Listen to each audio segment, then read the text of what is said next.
अस्सलाम वालेकुम जी। मुझे एक अहम बात आपको बतानी है और बात ये है कि मुझे पाकिस्तान से बाहर जाना पड़ रहा है और जाने की वजह ये है कि लगातार छापे मारे जा रहे हैं। मेरे इर्द गिर्द सर्वेलेंस की जा रही है, मेरे मुख्तलिफ जो रिश्तेदार हैं उनका पीछा किया जा रहा है, मेरी टीम के मेंबर्स का पीछा किया जा रहा है और हमें परेशान किया जा रहा है। मुख्तलिफ सोर्सेज से मुझे इतलात भी मिली हैं कि कुछ रेड करने के लिए मज़ीद टीमें तैयार की गई हैं और मुझे गिरफ़्तार कर लिया जाएगा।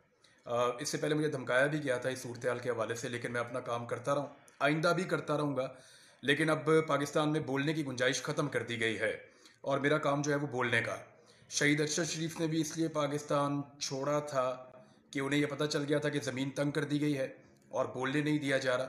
मुझे भी बदकिस्मती से इसीलिए पाकिस्तान से जाना पड़ रहा है कि यहाँ पे बोलने नहीं दिया जा रहा और सरजमीन तंग कर दी गई है। मैं सिर्फ अपने बोलने के राइट के लिए जा रहा हूँ। जो लोग मुझे जानते हैं और अब सब मेरे जानने वाले हैं, मेरे अपने हैं, अब सबको पता है कि गिरफ्तारी से मुझे घबराहट नहीं होती, ना मैं परेशान होता हूँ और ना इससे मैं टूटता हूँ।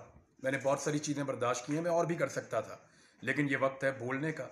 आवाज़ बंद नहीं होनी चाहिए, इन्फॉर्मेशन जानी चाहिए। अब मेरा काम है एनालिसिस करना, इन्फॉर्मेशन देना, चाहे किसी को पसंद आए चाहे ना आए। अपने इस राइट के लिए मुझे पाकिस्तान से बाहर जाना पड़ रहा है और मेरी पूरी फैमिली ने, दोस्तों ने, मेरी टीम ने, सब ने मुझे मशवरा दिया है कि अभी आप मूव करें और जैसे ही कुछ थोड़ा सा पाकिस्तान के अंदर इंटरनेट खुलता है, चीज़ें बेहतर होती हैं, तो फिर पाकिस्तान वापस आ जाएं। मैं इससे पहले पाकिस्तान से कई मरतबा बाहर गया हूँ रिजीम चेंज के दौरान और वापस आया हूँ। मैं फिर वापस आऊँगा और ये सिर्फ ऐसी सिचुएशन है जिसमें मुझे लगता है कि मुझे इन्फॉर्मेशन का ये फ़्लो रोकना नहीं चाहिए, इसलिए मैं ये ट्रैवल कर रहा हूँ। Thank you very much.